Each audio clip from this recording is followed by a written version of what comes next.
जय हिंद दोस्तों। तो लास्ट वीडियो में हमने बात किया था कि यूक्रेन और रूस के बीच में जो तनातनी चल रही है, जो तनाव चल रहा है, आखिर उसका कारण क्या था, वो उसका नौबत क्यों आया, उसके पीछे का बैकग्राउंड क्या था। तो हमने पूरे इतिहास को खंगाला और समझा कि आखिर ये क्या कारण था और आज ये जो सिचुएशन है वो सिचुएशन क्यों हुआ है। ये सभी बातों को हमने कर लिया उस वाले वीडियो में। आज जो हम वीडियो में बात करेंगे वो हम ये करेंगे कि आखिर ये जो अगर युद्ध होता है या युद्ध नहीं भी हो रहा है तो ये जो अभी सिचुएशन है, इस सिचुएशन के वजह से ग्लोबली क्या इम्पैक्ट पड़ रहा है, हर एक देश पे वैश्विक क्या प्रभाव पड़ रहा है, भारत पर क्या प्रभाव पड़ेगा आगे जा करके, और भारत इससे क्या सबक ले सकता है। ये तमाम बातें हम आज करने वाले हैं, तो इस वीडियो को आप पूरा देखिएगा। और एक और बात है कि अगर आपको इससे संबंधित या किसी भी टॉपिक से रिलेटेड किसी भी तरह का कोई भी समस्या हो, कोई भी सवाल हो, तो आप कमेंट बॉक्स में लिखिएगा, मैं उसका जवाब दूंगा। या फिर आगे आप किस तरह का वीडियो बनवाना चाहते हैं, अगर आपको लगता है कि हाँ ये वीडियो बनवाना है तो उसको लेकर के भी आप इसमें कमेंट सेक्शन में लिख सकते हैं। ये बातें आप लिखिएगा, मैं उसका जवाब दूंगा और आगे मैं कोशिश करूंगा कि आपका जो डिमांड है उसके हिसाब से मैं टॉपिक बनाऊं और आप लोगों के बीच में डालूं। ठीक है, तो आइए शुरू करते हैं आज का टॉपिक। तो आपको पता है कि अभी जो सिचुएशन है उसमें रूस आर्थिक रूप से काफी ऊपर है, काफी आगे है। अब वहां पर नेचुरल गैस की जो मैं बात करूं, अगर यूरोप में तो सबसे बड़ा एक्सपोर्टर कंट्री यानी सबसे बड़ा निर्यातक देश गैस का, नेचुरल गैस का रूस है।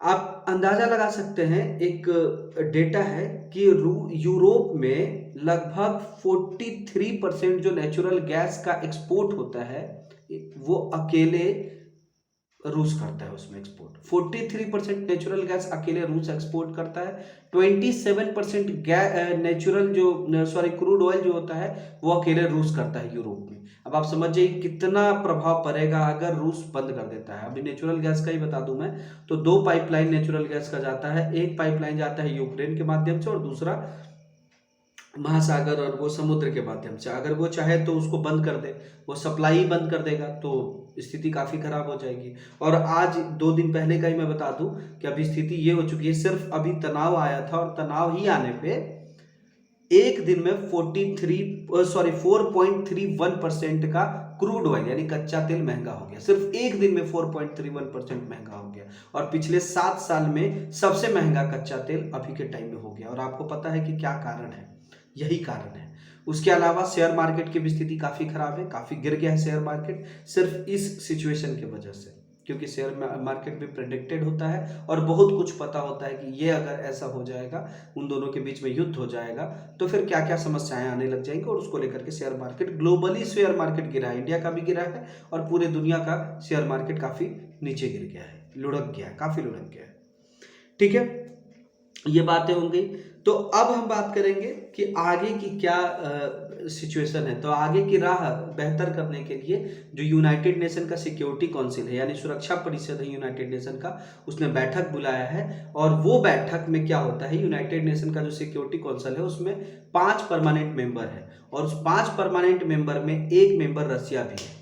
और वहां पर होता क्या है कि जो भी परमानेंट मेंबर होते हैं उनको एक वीटो पावर मिला होता है और किसी भी तरह का अगर प्रस्ताव रखा जाता है तो उसमें हर एक लोगों का समर्थन बहुत जरूरी है। अगर एक भी देश उसको समर्थन नहीं करता, अपने वीटो पावर का यूज करता है, तो वो प्रस्ताव पारित नहीं होगा।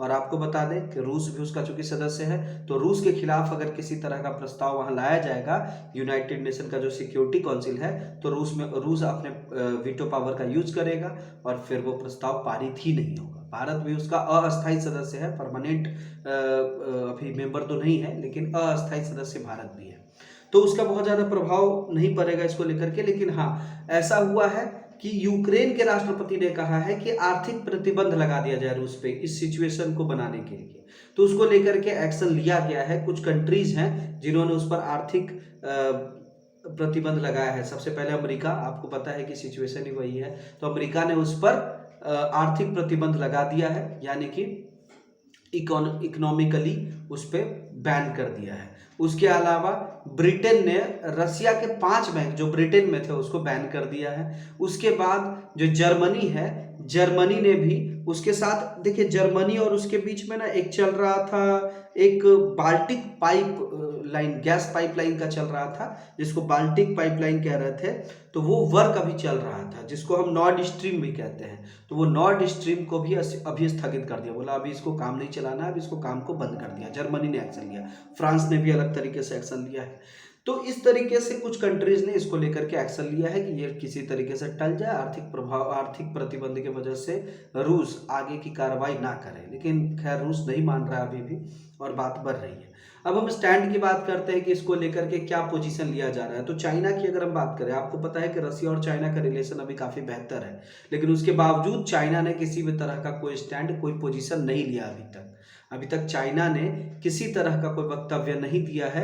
मैं जब तक ये वीडियो बना रहा हूँ तब तक चाइना ने किसी तरह का कोई वक्तव्य नहीं दिया है, और किसी के भी तरफ से, यूक्रेन की तरफ से तो खैर वो स्टैंड ले ही नहीं सकता है, रसिया की तरफ से चांसेस था लेकिन अभी तक नहीं लिया है, कोई पोजीशन नहीं लिया है। अगर हम भारत की बात करें, इंडिया की बात करें, तो इंडिया ने भी अभी तक किसी तरह का कोई स्टैंड नहीं लिया है, कोई पोजीशन नहीं लिया है। वैसे मैं आगे की बात बता दूं कि इंडिया का भी कहीं ना कहीं रक्षा समझौता सबसे अधिक रूस के साथ है, आपको पता है। दूसरा कि हमारा पुराना रिलेशन रूस के साथ है, तो रूस चाह रहा होगा कि भारत भी उसमें उसका पोजीशन ले, लेकिन भारत ने अभी उसका पोजीशन नहीं लिया है, क्योंकि आपको आज का सिनेरियो पता है कि भारत अमेरिका के तरफ भी झुक रहा है, यूरोपियन और भी कंट्रीज के तरफ झुक रहा है। अगर रूस का पोजीशन ले लेता है तो भारत के साथ भी प्रॉब्लम होगा। और आपको एक और बात बता दें कि यूएसए का प्रेशर भी भारत पे है कि वो एक पोजीशन ले, लेकिन भारत अभी तक किसी तरह का कोई पोजीशन नहीं लिया और किसी की तरफ से बात नहीं किया है।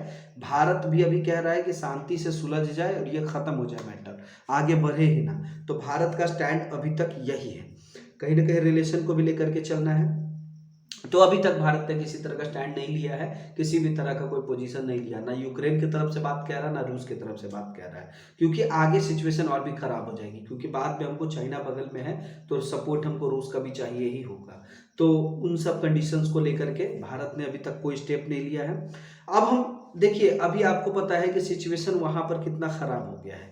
वहां पर सिचुएशन ये खराब हुई कि यूरोप में नेचुरल गैस, क्रूड ऑयल, ये सब को आने में प्रॉब्लम हो जाएगा अगर ये बात बढ़ गया तो। अब उसी तरीके से भारत भी है, भारत भी आज के डेट में अपना जो कच्चा तेल होता है वो बहुत ज़्यादा आयात करता है बाहर से ही, लगभग 86% के आसपास में। अब तो कुछ घटा है, लगभग 73-75% के आसपास में, लेकिन आज भी हम आयात करते हैं अपने क्रूड ऑयल का। तो आप समझ जाइए कि अगर ऐसा सिचुएशन जहाँ से हम लेते हैं, जैसे सऊदी अरब से, हम इराक से लेते हैं, अभी ईरान से नहीं ले पा रहे हैं उतना ज़्यादा, क्योंकि सिचुएशन अमेरिका की वजह से बैन किया हुआ है। तो लेकिन आप समझिए कि हम भी जो नेचुरल गैस और क्रूड ऑयल अगर हम बाहर से ले रहे हैं और कल के डेट में ये सिचुएशन यहाँ आ जाए जहाँ से हम ले रहे हैं, तो फिर भारत के साथ कितना प्रॉब्लम हो सकता है, भारत के साथ कितना समस्या हो सकता है। अभी मैं आपको एक डेटा बता दूं कि लगभग 9.5 लाख करोड़ का क्रूड ऑयल, सिर्फ कच्चा तेल, भारत आयात करता है दूसरे देशों से।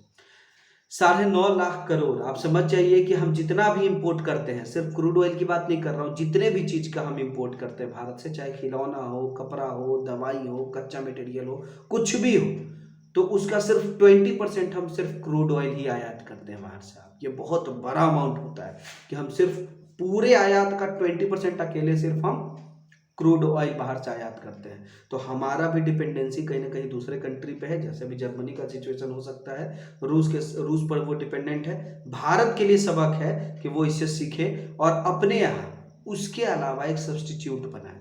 कहीं ना कहीं जो हम क्रूड ऑयल पे डिपेंडेंट है उसको लेकर के हम अपने यहाँ, उसको लेकर के खैर स्टेप भी भारत ने लिया है। अभी जैसे मैंने कल ही के वीडियो में एक बनाया था, पिछला एक शॉर्ट वीडियो बनाया था कि हरित हाइड्रोजन को लेकर के स्टेप लिया और लक्ष्य टारगेट वगैरह बनाया भारत ने। तो ये सब स्टेप ले रहा है, लेकिन भारत को भी अब आत्मनिर्भर होना पड़ेगा और अपने यहाँ एक ऊर्जा का यानी एनर्जी का कहीं ना कहीं एक विकल्प बनाना होगा, एक ऑप्शन अपने यहाँ रखना होगा कि कभी भी ये सिचुएशन अगर आए तो हमको ज़्यादा प्रॉब्लम ना हो। तो ये सब है कि भारत इससे सबक ले सकता है, कि ये वाले सिचुएशन से सीख सकता है।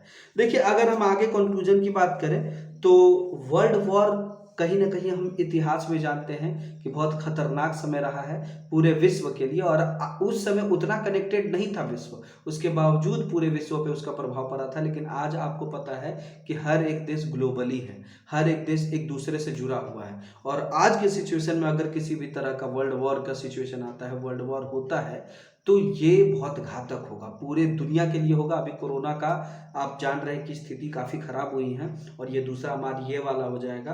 तो ज़्यादा बेहतर हो कि दुनिया बैठे, बात करे, बात करके इस पूरे मैटर को सुलझाए और ये बात आगे ना बढ़े, ये ख़त्म हो जाए, यहीं पे ख़त्म हो जाए और किसी भी तरह से ये बात ना आगे बढ़े। ये झगड़ा लड़ाई करके इतिहास है पूरा कि आज तक कोई उसका फ़ायदा नहीं हुआ सिवाय लॉस का।